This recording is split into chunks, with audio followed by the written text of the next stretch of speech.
Wesh la famille, c'est comment? Imagine seulement, imagine une taf. J'espère que vous allez bien. Prochain épisode. Attends. Pause. T'inquiète, ça va pas bugger. Pause. C'est la voix du boug. Imagine seulement, imagine une taf. YN TV. Ton émission qui parle de la vie des Français à Londres. Ils vont nous dire pourquoi ils sont venus à London. Hein? Ils vont expliquer les bas. Pourquoi? Qu'est-ce qui s'est passé? Ils vont tout dire. Remets play. Le charbon lui-même. Tu vas comprendre seulement. Bien évidemment, on s'abonne, on like. Générique.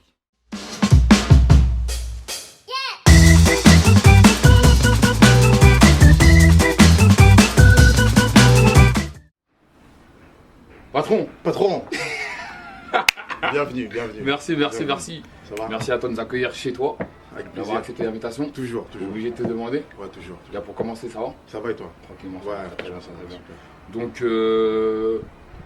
on va parler un peu de. On va faire des grands, genre enfance, D'accord. école, Londres, Ouais. après, les événements qui sont arrivés ici, parce qu'il y a plein de choses qui sont arrivées ici. Ouais, exactement. Et donc, pour commencer, Jean-Serge, enfant, il était comment? Quand j'étais enfant, Ouais. j'étais bricoleur. Bricoleur. Ouais, bricoleur, mais j'aimais bien démonter et ne pas remonter les choses que je démontais. Et du coup, j'étais un enfant joyeux, curieux. J'aimais bien gambader avec mes frères et sœurs. Hein? Et j'aimais bien aussi apprendre. Apprendre. Ouais. T'étais dans l'apprentissage, t'aimais bien découvrir les choses. Toujours. t'étais pas juste là à Ouais, attendre, non, toujours les les animaux. choses On prenait les passent. sacs de riz, on le versait dans le jardin. Les oiseaux, ils venaient, tout ça. Donc ouais, j'aimais toujours apprendre et pousser un peu les limites, quoi. D'accord. Ouais. Issu d'une grande famille ou? Ouais, grande famille, on est 5. D'accord. 5, on a une enfance heureuse. Mhm. Les parents nous ont donné des bonnes valeurs et ils ont fait en sorte qu'on manque de rien, quoi. Donc pour ça, on est toujours. La base, quoi, la Ouais, base, c'est important. L'éducation, ça fait tout. Hein. Toujours. C'est important. Et à l'école? À l'école, j'étais aussi un enfant. J'étais populaire. Mhm. Franchement, j'étais populaire. J'avais beaucoup de potes. Les maîtresses, elles m'aimaient bien Mhm. parce que je faisais le taf. Tu vois, quand taf fallait faire, je faisais le taf. En tout ce qui était sport, j'étais mon premier comme d'habitude. Hein. Ça bouge pas. Mais Ah, sinon, ouais, non, j'ai une bonne enfance. Ouais. D'accord. Et l'anglais à l'école, c'était comment? Difficile parce que tu connais les profs comment ils sont. Tu vois, et puis les lycées, on n'était pas dans le cadre, n'était pas aussi on va dire dynamique pour apprendre les langues. Mais après voilà, tu connais avec les chansons, la musique, on a su un peu piocher un peu partout pour concocter notre propre anglais, quoi. Du coup, là, t'as parlé de chansons, musique. T'écoutais quoi comme genre de musique? T'étais branché que français ou t'allais voir un peu ailleurs? Non, on voit toujours ailleurs. Dire pour niveau musique, niveau vestimentaire, donc c'était américain. Mhm. Non, c'était américain. Donc Branché state déjà. ouais, Jazz State, toujours loin.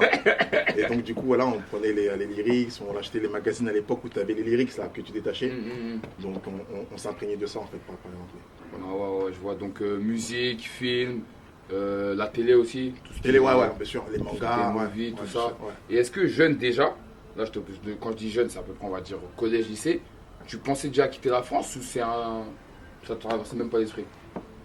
Non. Franchement, jeune lycée, j'étais plus entouré de mes potes. Mhm. Tu vois, on avait nos projets en France, on rêvait de construire, de faire une compagnie en France, tout ça, mais l'idée n'est jamais venue de quitter le territoire. D'accord. Et après, en gros, du coup, après le lycée, après le parcours scolaire, qu'est-ce que tu as fait en France? Après mon parcours scolaire, je travaillais dans la restauration. Donc D'accord. moi, vraiment, mon background, c'est la restauration. Et je travaillais pour un groupe qui s'appelle le groupe Cost. D'accord. Ils ont les plus beaux établissements sur Paris. Et donc, du coup, voilà, je travaille à temps plein. À temps plein? Ouais.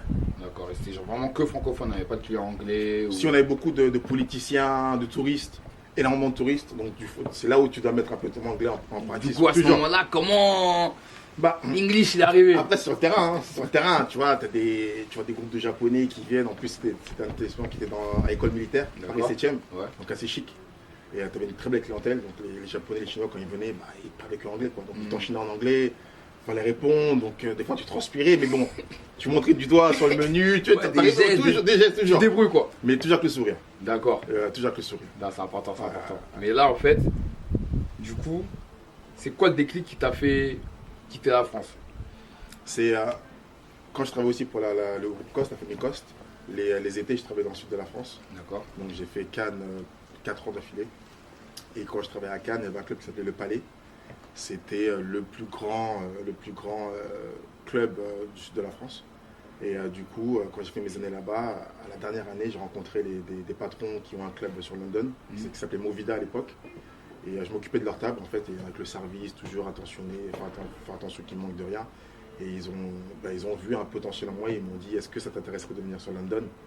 Et je dis, pourquoi pas. Donc du coup, c'est là où j'ai le déclic pour me dire, il y a peut-être quelque chose qui m'attend autre part. Mais quand il fait la proposition, tu dis oui direct ou t'as un temps d'hésitation? Dans l'hésitation, je pensais que c'était pas une carotte, mais je pense que c'était, voilà, bon, tu sais, quand t'es en saison, les gens ils aiment bien te donner du vent, quoi. Ouais, genre ils branchent et tout. Voilà, Tu penses exactement, voilà, moi je pense que c'était du vent. Je me dis, bon, le gars, c'est peut-être il s'appelait Jean-Phi, en fait, Jean-Phi et Alex. Et et du coup, ils m'ont dit, ouais, viens travailler avec nous à Londres. Je dis, bon, laissez-moi réfléchir. Et du coup, ils ont réinsisté.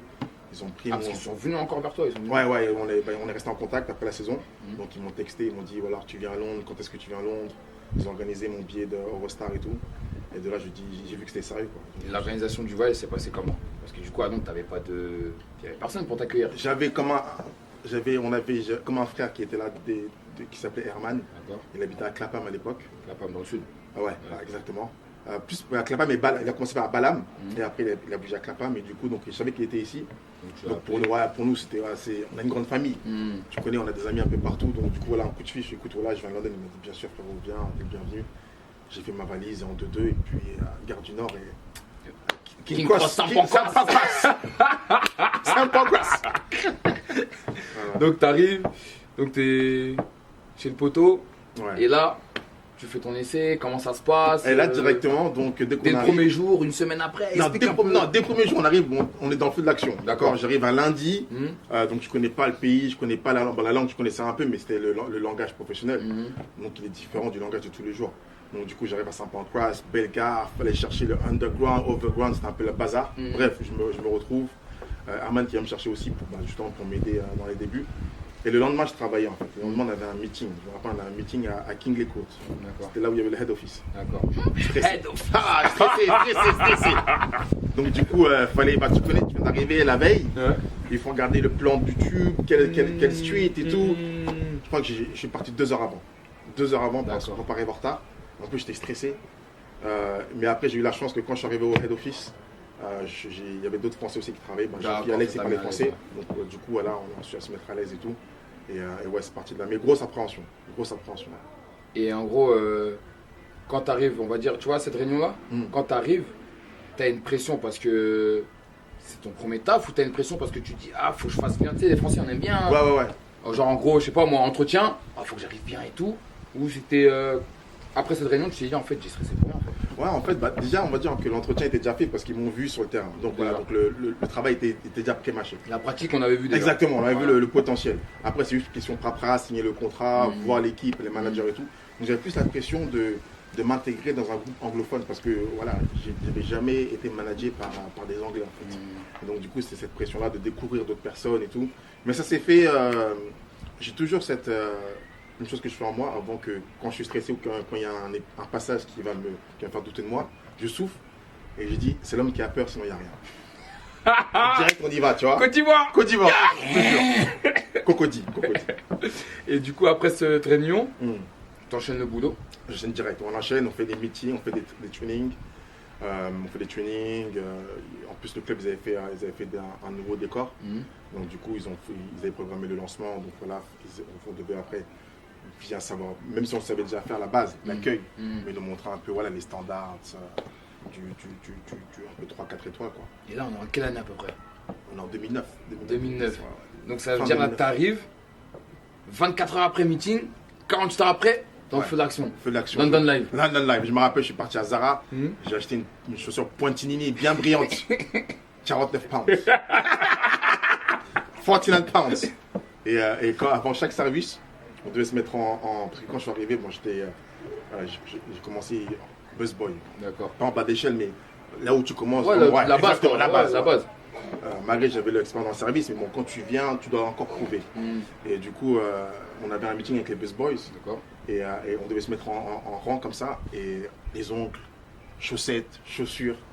Et quand il a vu la Pointinini cirée, il a dit non, Jean-Serge, prenez exemple sur lui. Carrément. Ouais, donc du coup, j'étais. Voilà, l'intégration s'est fait, voilà. Donc, et tu restes combien de temps là-bas? Au final, je reste 4 ans. 4 ans? Ouais, 4 ans. Après les 4 ans, t'atterris au Libertine ou il y a quelque chose avant? Toujours quelque chose avant. Après mon village, j'atterris à Cirque le soir. Ah, Cirque? Cirque le soir. Le premier Cirque le soir à New Burlington Street. Le premier cirque le soir. Et là-bas, tu es toujours en tant que boss boy. Alors, en fait, moi, ce qui est assez anecdotique, c'est qu'à chaque fois que je travaille pour une personne, c'est qu'elle m'a vu travailler auparavant. Donc, quand j'étais à Movida, le patron m'a débauché pour que je vienne travailler avec. C'est jamais toi qui as cherché. C'est jamais toi qui a voulu partir pour voir ailleurs. Non, c'est parce qu'on m'a donné l'opportunité concrète et donc, du coup, j'ai pris ce tremplin. Donc, du coup, à chaque fois, on est voudrait que. Ouais, à chaque fois, exactement. Mercato recruté. Toujours. C'est important. Ronaldinho, hey, Gocho. Voilà, pour le geste. Footballeur avant. On était, ouais. Grande carrière. Grande carrière. Ligaments. Malheureusement, c'est tous les ligaments. On a toujours tous les ligaments. Du coup, tu atterri à Cirque. Cirque le soir, grosse équipe, beaucoup de Français. Pour moi, c'était l'une des meilleures expériences. D'accord. Parce que j'avais mon anglais de travail de tous les jours et tout. Et la confidence, bien sûr, que j'ai réussi à construire d'année en année. Et à Cirque, c'était une grosse équipe de Français. On savait vendre. On savait vendre tout et n'importe quoi, du champagne. Tout ce qu'il fallait vendre, on pouvait le vendre. Mais à ce moment-là, quand ta première expérience, tu pensais qu'il y avait autant de Français à Londres? Non. Je ne pensais pas qu'il y avait autant de Français. Et vraiment, après, de me retrouver à Cirque le soir avec des noms comme Julien Rose, Moon, Yasmine, Sabrina, Alex, c'était vraiment une bonne équipe. On travaillait ensemble, on se soutenait. Il y avait une très belle clientèle. Là, je vois que tu en gardais bons souvenirs. Franchement, on se soutenait, c'était vraiment une bonne équipe. Et ça forge. Et à ce moment-là, t'es boss boy ou t'es waiter? Je passe, on va dire, demi-chef, moitié serveur. Parce que pour info, boss boy en France, on va dire, c'est le serveur. Ouais. C'est celui qui fait le service à la exactement table. Ça, ouais. Et le waiter en France, c'est quoi, manager, on va dire? Ouais, à peu près ça, ouais, voilà. Exactement. Et donc, du coup, là, t'es half. Exactement. Donc, je fais le service et aussi après, je prends les commandes, je fais les encaissements. Donc, le patron de Cirque le soir m'a donné l'opportunité de pouvoir grimper les échelons. Même si à Movida, il me donnait aussi l'opportunité de grimper les échelons. D'accord. Et là, du coup, en fait, Team Movida, Mercato Team Cirque, ouais. Team. Après Team Cirque, j'ai fait Team, je travaillais pour des soirées privées qu'on faisait pour les Saoudiens. D'accord. Pendant 1 an et demi, 2 ans. Et Cirque, tu restes combien de temps? Cirque, je reste encore 3 ans, 3 ans et demi. 4 ans, 3 ans et demi. Après, toujours en longue durée. D'accord, ok. Et après Cirque, j'avais besoin de voir autre chose, aussi un nouveau challenge. Donc du coup, je travaille pour des événements qu'on organise pour des Saoudiens, avec la musique Khalidji, une musique spécifique. Et après ça, je reprends le management d'un club qui s'appelait Jalouse, qui a fermé, qui a été reconverti en Café Kaizen à l'époque, à Hanover Square, et qui est maintenant Tape London. D'accord, ok. Et comment arrive le Libertine? Le Libertine, en fait, donc, quand je travaillais à Café Kaizen, c'était une personne, on va dire maintenant un ami, avant c'était un très bon client, qui venait souvent à Cirque, et donc on s'est liés d'amitié. Et il a dit un jour, je vais acheter un club et je voudrais que tu sois part of it. Et quand il a acheté Café Kaizen, donc il m'a pris là-bas dans le management. Et il voulait vraiment, il me donnait beaucoup de responsabilités pour que je remette la structure en place. Et de là, on a fait 1 an et demi. Après, ils ont voulu, parce que Café Kaizen, c'était un peu lounge, un peu nightclub. Donc ils partaient un peu dans des directions différentes. Ils ont décidé de se focus uniquement sur le nightclub. Donc ils ont fermé l'endroit et après ils ont fait Tape London. Et pendant cette transition-là, pendant la fermeture de Café Kaizen, c'est là, je connaissais une personne qui bossait avant à Libertine, qui m'a dit, écoute, ça ne te dirait pas de venir travailler pour nous. C'était en 2015. 2015, ouais. Donc de là, il me dit, viens travailler à Libertine. 2015. Ouais. Mais là, je vois de ton expérience, c'est vraiment le côté humain qui t'a offert ces opportunités-là. Ouais. Est-ce que tu penses qu'en France, tu aurais pu avoir ces mêmes opportunités-là ou... J'aurais pu les avoir, mais pas aussi rapidement. Pas aussi rapidement. Ça, c'est clair et net, j'aurais pas pu les avoir aussi rapidement. Ça, c'est un truc qui me choque ici. C'est ouais, vraiment... ouais. T'arrives, du jour au lendemain, tu passes de ça à ça, ouais. sans... Le talent, l'approche, comme tu dis, l'humain, les gens, ils te voient faire, donc... Il n'y a rien de plus vrai que quand tu es en action. Parce qu'on voit tes gestes, on voit tes défauts, on voit tout. Par exemple, on ne te demande pas ton passé, on ne te demande pas tes expériences. Non, parce que c'est sur le moment, on voit ton expérience. Donc du coup, après, il te donne l'opportunité et c'est à toi de la saisir et de faire en sorte que tu puisses grimper. D'accord. Là, tu arrives à Team Libertine en 2015. Ouais, 2015. Ouais. 2015. Moi, je crois que je te connais en 2018. J'arrive en 2018, je ne sais plus, 2007 par là. Ouais. Et là, tu es floor manager, si je dis pas de bêtises. Exactement, floor manager. Donc floor manager, Libertine. Floor manager, Libertine, grosse équipe aussi. Une grosse structure, un gros club, beaucoup de débit. C'est une usine à champagne. On envoie. Je peux confirmer. Belle clientèle, ouais, c'est fort, c'est fort. Ça envoie. Belle clientèle, ça bouge tout le temps, toujours des choses à faire. Et là, franchement, Libertine, ça m'a. Parce que comme j'ai dit, je suis vraiment monté en step by step. Et quand j'ai pris le rôle de management, le côté humain, c'est ce qui faisait ma caractéristique. Donc, dès mes premiers meetings, je me rappelle, je prenais du temps pour parler avec les personnes individuellement. D'accord. Donc, je m'asseyais avec elles, je discutais, qu'est-ce que tu veux faire, c'est quoi ton parcours, c'est quoi tes lacunes, tes forces. Et vraiment pour qu'on on travaille ensemble. Donc, on travaille dans les bonnes conditions et mettre toujours tout le monde à l'aise, quoi. Toujours le discours, le dialogue. Important. Je leur dis, voilà, écoutez, il n'y a pas vraiment de hiérarchie ici, on travaille tous ensemble. Donc voilà, si je peux vous apporter quelque chose, dites-le moi. Comme vous aussi, vous allez m'apporter plein de choses. Donc c'était vraiment, ça m'a aidé à grandir en tant qu'homme déjà, et en tant que de travailler avec l'humain. Voilà, des fois c'est vraiment difficile, mais parfois c'est vraiment la plus belle récompense. Je vois que tu en tires une belle expérience, ouais. Quand même, tu es content d'en parler. Ouais. Et entre-temps, je sais que l'été, tu faisais aussi la saison à Mykonos. Exactement. Donc le club Libertine, ils ont investi dans un club qui s'appelle Void. Et je suis parti là-bas, je crois que c'était en 2017, 2018. Je suis parti là-bas, première fois je partais en Grèce. Et super bel accueil. Super bel accueil, traditionnel. Mykonos, c'est vraiment plein de valeurs.